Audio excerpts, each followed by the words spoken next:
A bit about my time as a teacher in the Western Highlands, in the first high school in the Western Highlands of New Guinea. And then the second part is a ritual pig killing.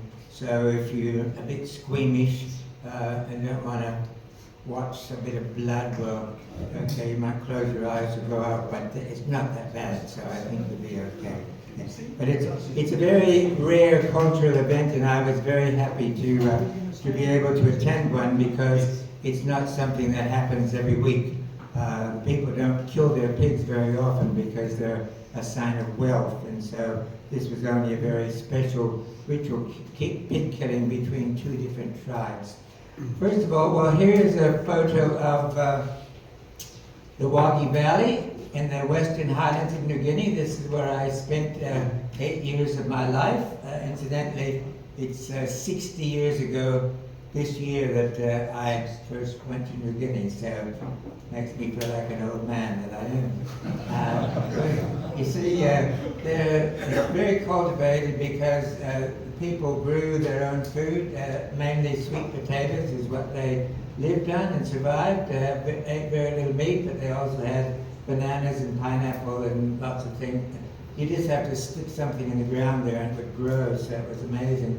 So there you see the mountain range and the valley below. There's the road that's running through the Western Highlands, from Mount Hagen to Bands. That was in a little town called Bands in between the two mountain ranges there. So you get an idea of the geography of the area where I was living. That is the Wagi River behind us, and me with a few of my students at Fatima College where I was teaching.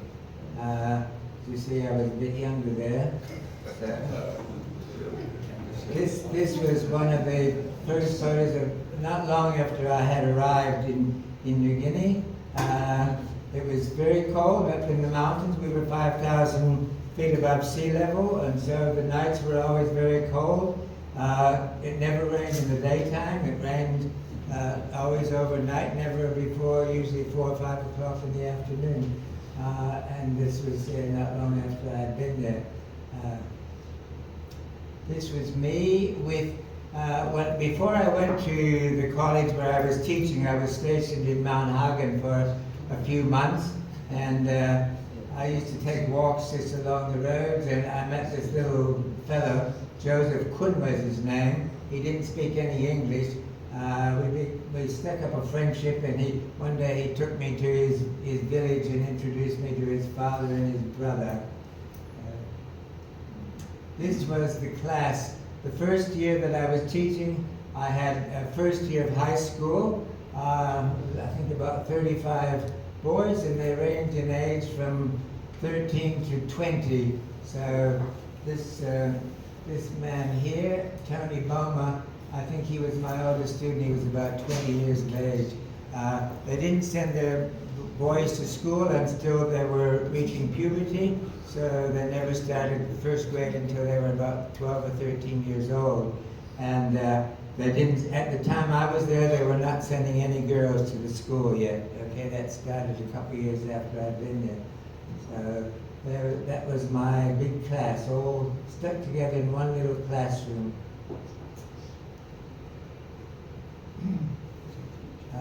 This was one day we went out just for a little walk in the bush, and the boys all dressed up and put some war paint down and leaves and things, and took me to, some of the boys lived in the area, and they took us up to their village. I taught in the school where there were about 6 or 8 different language groups there. So when they were at the school, they were not allowed to speak English. They either had, not allowed to speak their own native language. They either had to speak Pidgin English or English itself. Okay? I taught all subjects in the school, including art and music, history, geography, math, English, and this was some of the artwork that the students did. They were very handy with their artwork. A lot of this was made with pieces of giant bamboo, and they would take a piece of metal and dip it in the fire, and they would burn the designs onto to the pieces. That's a flute someone made, a snake on a stick. These are two vases and things. They were very clever. A hat, one of the boys had woven as well. There you can see one of the classrooms in the back of them there. There's some more of the handiwork baskets that they wove. Someone carved a lizard on a stick, hats, and so they were very clever with their designs, all that work that they put into them. There's some more of the work, baskets, paintings. They were very clever, and no skill. I couldn't teach them anything because I couldn't do anything like that. So they just did it from themselves, what they had learned. There was one of the hats that one of the boys had woven, so very clever. Hibiscus in the back, as I said, you just stick something in the ground and it would grow. It was amazing. This was a group of our indigenous teachers. There was myself and there were nuns from Ohio, where I came from, Notre Dame nuns, but in the lower school, in the primary school, they were all indigenous teachers, and this was another lay missionary, and this was in our house actually. There again you can see some of the artwork that they'd made hanging on the walls. This was a comb with big sticks, because they had very woolly hair, and they would brush as you can see on all the teachers there. So there's a spear in the back with a couscous fur on, sort of like a tree kangaroo type. These were the Notre Dame nuns from Ohio that were teaching there. She's not here. And this was the bishop, Bishop Bernard, and he was American, and he was the one that invited me to go to teach as a volunteer for 2 years. I stayed for 8, but not as a lay missionary. So I stayed and worked in private enterprise for a few years after that. This was at Mass I think this was at the blessing of one of the churches, and so the bishop came along to bless the church. These are all the altar boys and the acolytes in the front there. Okay, so that ends the little talk about my life as a teacher. Now we're going to look at the pig killing. As I say, this happens only once every 5 to 10 years maybe, and this was 2 tribes coming together. I think they may have had some differences, and they were reconciled, and they had this ritual pig killing where the 2 tribes came together, brought all their pigs along to kill and have a feast together. So the pigs were looked after by the women, so this was a very special occasion for the women, and they got all dressed up in all their finery, their birds of paradise feathers, their couscous fur and skin, a lot of beading and so on. There's the couscous there. As you can see, the women at that time mostly were bare-breasted, and you can see there's no shame or anything about that. That's just the way life was. This was another woman. As you can see, these women were not young. They were older women who had raised these pigs. The young women didn't partake in this. This woman was getting ready. There's a mother of pearl shell around her neck. A lot of them put rings through their noses, and these were cassowary quills that they put through their noses. Another shell on the top there. They took very special care with these feathers, put them away very carefully whenever there was a finish of the ceremony, and kept them. They kept them for years and years. They were very valuable to them. Here you see a man with could have been 2 of his wives. New Guinea at the time was a polygamous society. Men could have 2 or 3 or 4 wives, depending upon their wealth. And it was only after they became Christians and they were told that was not allowed, because God was one man and one woman. So if they had more than one wife, they had to send them all away back to their villages except their first wife. That was a very very unfortunate situation because the women helped one another, raising the family, raising the cows in the garden and so on. So it wasn't really very good for society at the time. There you can see some of the very different plumes of feathers. A lot of these these birds were in their area, so they often traveled miles to find particular feathers and paid very handsome prices for them. Here you see some of the women coming together to get ready for the pig killing. Again, very traditional with the feathers. These bands around their head were woven, and they had the green scarab beetles all woven inside of them. Here you see a man with a traditional spear.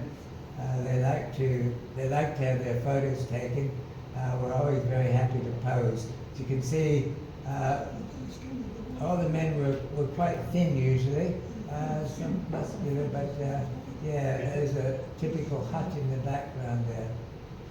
This was again a particular type of headdress. Both men and women wore this, but there again you can see the beaded work there up at the top. The nose, mother of pearl shell, so on. So there you can see evidence of changes. These were made of wool. You see the yarn there, this man's headdress there. Here you see some of the women and their husbands bringing their pigs across the streams. They're all congregated from many miles around, bringing their pigs to the event. Some of them carried them on sticks, brought them in. There you can see again the woman in the background all dressed up. The men, most of the men were not dressed in traditional garb for this, except the ones who were participating in the ceremony. Here you see a lot of the pigs being brought in. They were all brought in with a rope around their leg. The women would hand over their pig to the men, and they'd take them to an area where they were about to kill them.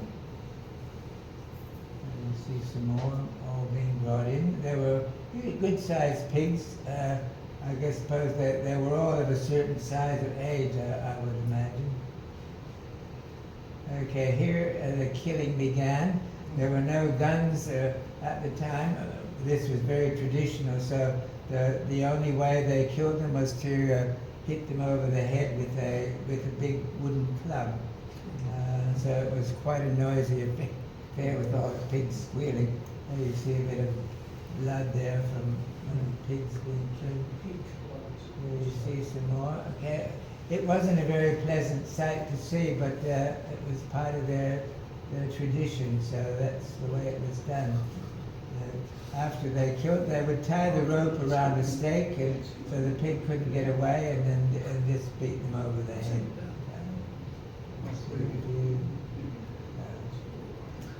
Okay, I think there were probably about 80 to 100 pigs that were killed that day. So, each tribe had their own, and they lined them up in a row afterwards. There you see they're still beating a pig over the head in the background there. After they were all killed, they started at this little structure here. It was called a house tambourine, and they lined all the pigs in 2 rows out from this house. And as you can see, it was lined with the skulls of pigs, jawbones of pigs, and it was decorated with flowers and feathers and everything. And at the end of the ceremony, several of the men participating would all jumped up on top of this house and started singing and shouting about what had happened that day. Okay, here you get an idea of the length of those. That was the house tambourine there, and there you can see all the pigs lined up. You would not be able to tell one from the other, but every woman knew exactly which pig was hers that had been killed. There you see some more of them. What did they do with the pigs? They had a big feast. They ate them afterwards. Okay. All of them, yes. Okay, there you see after all the pigs were lined up, these were all the women that had their pigs killed. They were all dressed up in all their feathers and finery, and they paraded around the dead pigs. Some more of them walking around the pigs. You see one of the clubs, everybody, a lot of onlookers. There were probably a couple hundred people there more that day when they did this, yes. All the people from the two tribes came along, because they all partook of the feast afterwards. There you see the women parading around. And after they paraded around, the women who killed their pigs, they all got together in one place and they had a mourning ceremony, and they cried and moaned about the pigs, because they regarded them just like pets, like we do with dogs or cats. The pigs lived in the houses with the women and they raised them. There you get a good idea of the number of pigs that were killed and all the women that were with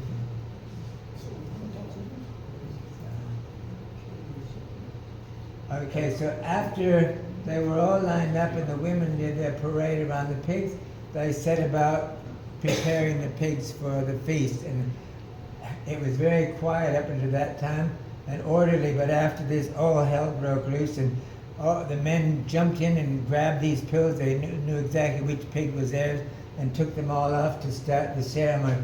The first thing they did was take them to a fire, and they singed all the hair of the bristle off of the pigs until they were all completely clean. There you see a pig that's been pretty well cleaned and is ready to start the butchering process.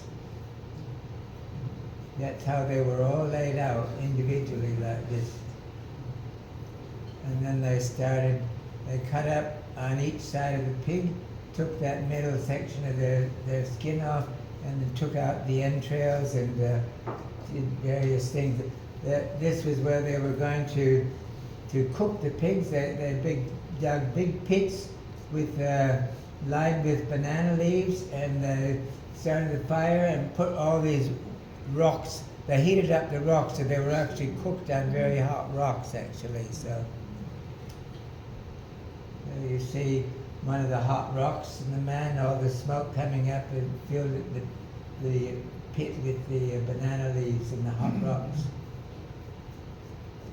Okay, here you see some of them cutting up the pigs and dividing up the meat that was going to be cooked. Here you see too, outside, they would take a lot of the fat and the blood and some of the heart and liver and things, cut that up, and they wrapped it in banana leaves, and then they hung it over two big posts over a fire that was smoking. And there you see again he's squeezing the blood with some fern leaves into the banana leaves, and after they put that over the smoking fire, it would congeal and the blood would go thick. It was like a blood pudding, I suppose. Some people know what blood pudding is. There you see again some of the entrails being taken out and getting ready for the feast. They didn't wear gloves or anything like that. Wasn't very hygienic. This was a man bringing some pandanus. It was called the pandanus, the fruit of the pandanus plant, and they cooked that along with the pigs in the fire as well. Here you see some of it down at the bottom there, and they were putting that in with the cooking. See bananas they were putting in there as well. Some of the older women who didn't take part in the ceremony, they were doing a lot of the cooking. This was a woman cleaning sweet potatoes down by the river. As I say, that was their main source of food for the people, and it's also what they fed their dogs. The dogs never ate meat. Usually they just ate sweet potato, but they seemed to survive. Here you get an idea of all the activity that was taking place. This was this huge area. Every one of these was doing a pig in different areas from one place to another, and they're all over the place. People standing around watching. Here you see the banana leaves with the fat and the blood inside smoking over the fire with the coals. The women would take the intestines down to the river, and there are some women washing the pigs' intestines, which were also used. You see more of the men cutting up the meat, dividing it up and getting it ready for cooking. There you see the house tambourine with the pig's jawbones on it, and one of the ladies, again, who killed a pig, she had this special ceremonial little thing that she had. I didn't know what the significance with a lot of these things were. Here you see some of the men, after the men did a sing-sing. Again, you see all the different types. These were parrot feathers here. This was the bird of Saxony. That was part of a long tail that the birds, certain birds had. They were called the bird of Saxony. There again, the scarab beetles in his headdress. The men had they had just bushes at their back to cover up their hind parts. Yes, they were very, very. What do you want to say?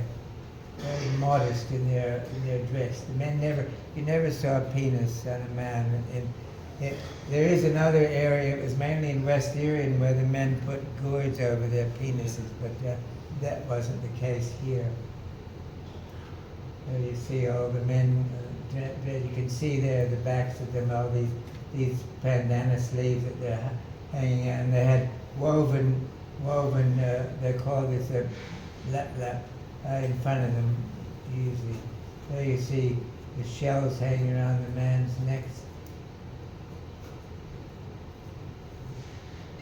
Okay, this was after the ceremony. You can't really tell here, but this is the house tambourine, that little house that you saw, and these were the men who climbed all over on top of that house. That little wasn't really a house; it was just a little raised around circular thing, and they started singing and chanting about all the events that were taking place that day. And here is the conclusion of the feast, and they're partaking of the feast with the man eating a big slab of fat, digging his teeth into it. So it didn't look very appetizing. I was offered some. Not that, but I don't know if I took any or not. So, okay, there you see another man. He got a big piece of fat, and well, I suppose you could call it pork belly, but it was more fat than meat actually. But they seemed to like it. I think there was a bit of sickness out by the end of the day. So, yes. So, yeah, I think that's it. So, thank you very much. I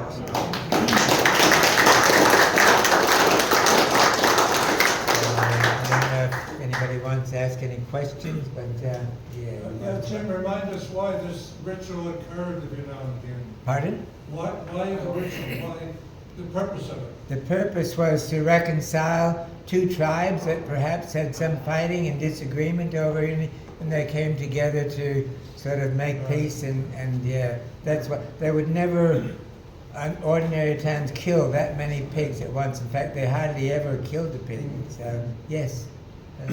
You were talking about different dialects and languages. Yes. So how did people communicate? Pidgin English. Nearly everybody in the Highlands spoke Pidgin English. Okay. So, Did you learn one of the I did, languages? yes. My daughter learned Pidgin English before she learned English, because we had a houseboy and he spoke to her in Pidgin all the time, and she learned to speak Pidgin. Yeah. So it's a mixture of English and different local dialects. German and yes, all sorts of the Melanesian. Depending upon what part of the world, there were different types of Pidgin English. On the coast, the people spoke a language. A common language called Police Motu, which was different than the Pidgin English. So if you like me talk long you some Pidgin, okay? Me can talk long you. You like want something? You like talk? You like eating cow and sweet potato, okay? And pigeons, so, Okay. yeah, so. I remember most of the pigeons still, it comes back to you after a while, so, yes. Were any vegetarian? Vegetarian. Well, they were vegetarians most of the time, Ian. Yes. So, yeah, most of the time. Yeah, as I said, they hardly ever ate the meat unless it was for a special occasion, yeah. So they had to eat it quickly because there were no refrigerators. That would have all been consumed, probably, a lot of it on the day and within a couple of days following, yes, so, yes. Did they have anything washed down with any sort of beer or anything? No, they didn't, just water, no. They didn't have cans of Coke or bottled water. They didn't make any sort of tea or anything like that? They did make a tea, yes, they had their, sometimes they would have a little, bucket with make tea, I think, yes. There was no alcohol. When I was there, the natives were not allowed to drink alcohol, okay? It was taboo to them. So it was, once New Guinea started becoming a popular tourist destination, and they started opening hotels all over the country, and then, as I said before, where I lived, it was mainly coffee plantations. A little bit later, there were a couple of tea plantations that started up, but it was mainly coffee. And so all the men who worked on these coffee plantations, when they were allowed to drink, they would come in on the weekend, they'd get their pay, and they would all march in together and drink. And to them, to drink was to get drunk, okay? My grandson told me recently that's what they do today. The young man, we had a big argument. I said, do you really think, go out to get drunk? And he said, yeah, that's what we do, man. So, yes. Can you say something about the cargo cult that they used to have? Oh, the cargo culture. Yeah, well, that was when the people, they were primitive, they were living back in the, dark ages. They had nothing, there was no vehicles, no wheels, no cars. So when finally the missionaries and the settlers came in, the planes would come in with, delivering goods and things, and the people thought they were like giant birds coming out of the sky, and so there was this developed what they called the cargo cult, where they thought, they were bringing in special cargo for the people from these giant birds coming in from the sky.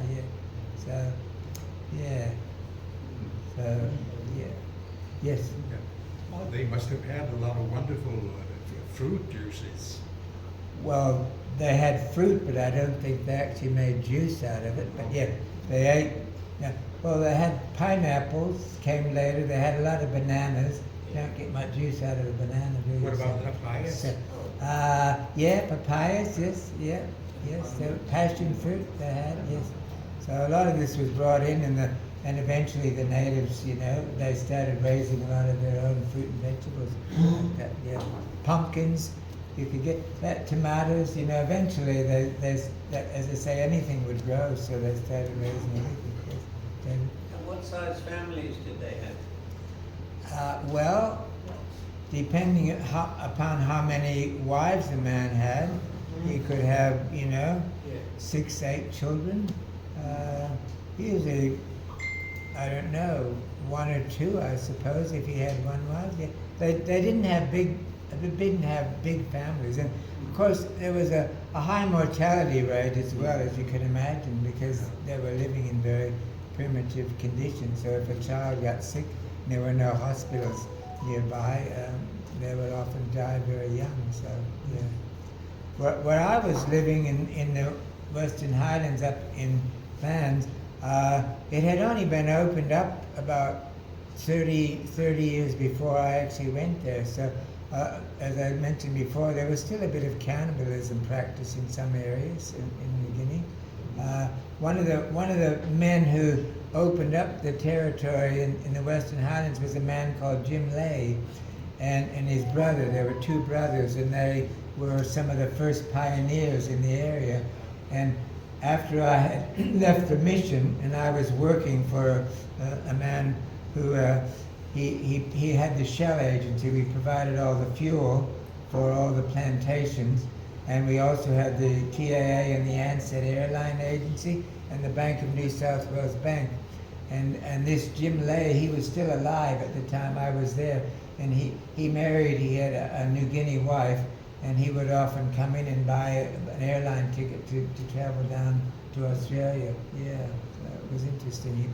He was still alive at the time, yes. Jim, what was the, I mean, did you convert any to Christianity? Or Oh, yeah. Oh, was yes. there religious beliefs though? Yeah, well, Catholic was one of the main ones. I was working at the Catholic mission. Yeah, but the people themselves, what was their beliefs? What their own beliefs? Well, they were just primitive religion. Yes, yeah. They had sacred stones and sacred objects, and yeah, as I mentioned at the last time, where I was in the school, I worked in this Catholic school, high school. We had about 300 boys at the school from about 6 different language areas, and the priest there, Father, he was a Dutch priest. He took me into this room one day and showed me all the sacred objects that they had. When the people converted to Christianity, they took away all their totems and they had sacred stones and sacred, spears and all sorts of things that they. But could they They had- persuade them to be monogamous? Pardon? Could they persuade them to only have one wife? One Wife? wife. No, not if they were Catholic. No, or Christian. No, they had to send them away back to their village. Yeah. Oh, really? That was yes. Did they have homosexuality there? Well, they had me. Actually, that's where I had my first homosexual experience in the beginning. Okay, with one of the young men. But homosexuality was not known. Okay, they didn't have a word for homosexuality. The men lived together in a hut, and the women all lived together. Women and girls, the men and the boys lived together. So as the boys were reaching puberty and experiencing, sexual arousal, they would have sex with one another, and that was, from what they told me, that was quite normal, and there was no wrong about it or anything. But then it would, for the most part, it would pass over, and they eventually get married, and yeah, so. But they didn't live together, so they never had sex like in their own house. They would have it out in the bush somewhere. Jim, did they have the rascals when you were living there? Did they have? The rascals. Rascals? The Rascals. Gangs? Oh, gangs. People in the city. Gangs. Yes. Well, it was just starting, actually. Because there were no paved roads up in the highlands and in most parts of New Guinea, a little bit right in the town you might have had a few, but when the young men got educated, okay, they would maybe have, when I was there we only had 2 years of high school. The first year I was there we only had year 1 high school, okay, after 6 years of primary school. Then the second year they added another year and so on until they had 4 years of high school. But after they finished school, they went back home to their little village, or their little settlement there, and there was nothing for them to do. But they then felt they were educated, and they didn't want to sit at home and work in the garden or whatever. Raise a bit of coffee. There was a lot. They had their own little coffee plots. A lot of the people, they were subsistence farmers, and so the boys got restless, and they would migrate to their towns, and they couldn't find any work, and soon they started becoming bandits. Yes, some of the students that I taught, actually, as I said, they were men. Some of them when I taught them. The priest years later, I met him, and he told me that a lot of them had become bandits. We were in a very mountainous area, so as you were slowly driving a 4-wheel drive Land Rover, up these mountain roads, you'd go like 5 miles an hour, and they would stop the cars along the way, or the vehicles, and order everybody out and take their jewelry and their cash and whatever they had. Yeah, so it became very dangerous. It was just becoming that way just before I left. That was just before independence. And independence was 1976. So. On balance, did the missionaries do more harm or more good? Well, it depends upon how you look at it, I suppose. They provided education for the people. Which was useful to them? Pardon? Which was useful to them? Well, it was eventually, as you know, more work became available. But the most work that a young man could get was working on a coffee plantation or something at the time. You know, there's very little work in the town. There was no housing or anything in the towns for indigenous people. It was all expatriates. So in the long run, I think it did more harm than good. Yes, More harm. because it destroyed a lot of their culture. So that was the big thing. So. How big was the population? I think it was a couple 100,000, maybe the whole of the country. Yes, at the time. Yes. So. Yes. Jim, what about the hedge races with the birds, feathers? And Yes. Did they go out and kill the birds? For the... No, they would go out. I mean, if there was a bird of paradise in your particular area, yes, the men would go hunting and kill the birds and take their plumage. Sometimes they would stuff, or take the entrails out of a bird, and you could have the whole bird with its feathers. They gave me a couple to have them, when I left New Guinea, the common bird of paradise. So, but they would travel for miles and miles to get particular, the long black plumes that they had, they were not in our area at all, so they would travel for miles to barter and trade for these feathers. And then, once they had them, they kept them in pristine condition. They would, had big pieces of banana leaf or whatever and wrap them all up. And if they were out sing-sing and started to rain, they would just all stop, and didn't matter if they were dancing for 5 minutes or 2 hours, once it started to rain, it was the end of it, Time was irrelevant to the people there, You'd say, what time is it? And you'd say, when is it going to happen? Oh, long time lick, or, little time lick, it didn't mean anything. It could be a long ways, so it was irrelevant. Their day just went, and, there was no electricity in these places, so they got up with the sun and went to bed with, with the sunset. And so, yeah. But it was a fascinating life, and I was there for 8 years. As I say, I worked for 2 years on the mission, and then we were going home to the States. I was married at the time. I had one child, actually. My daughter was born there, and we went home for 8 months to the States, and one of the locals said, look, if you come back, you can be the manager of the company that I mentioned I worked for, where we had the TA, Ansett Agency, the Bank of New South Wales, and he started a timber and joinery company. And I worked there for four years after that, before. And that was when independence started. When we left, they said 20 years away. When we came back after 8 months, it suddenly was very imminent. And it happened just a few years, and that's when things really got difficult.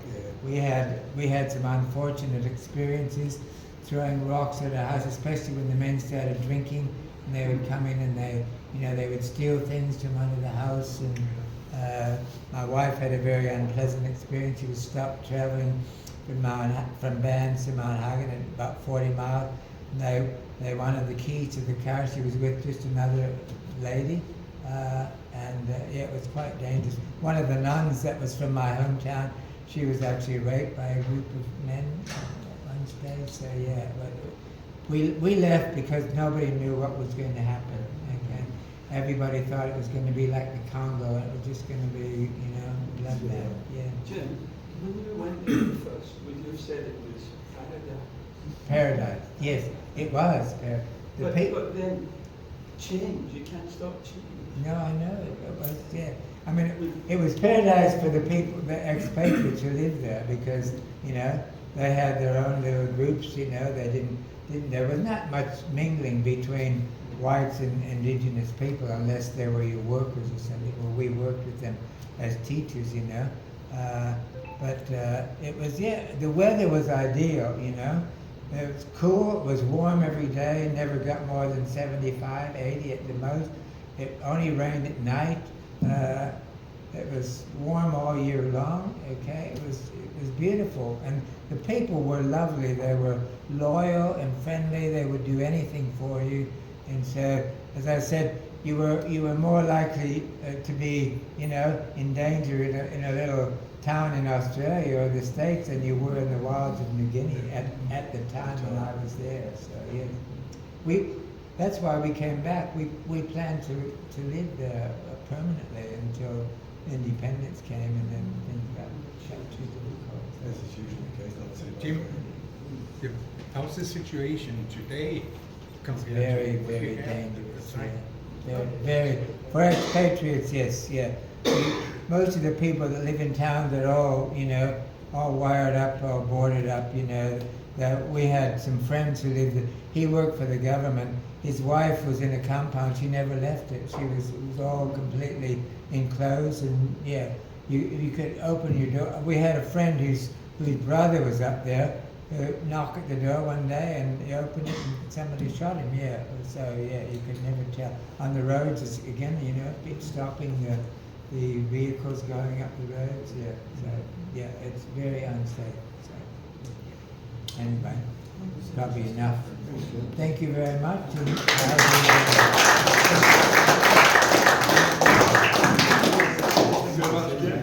Very entertaining. Yeah, thank you very much. Yeah. Do you have any?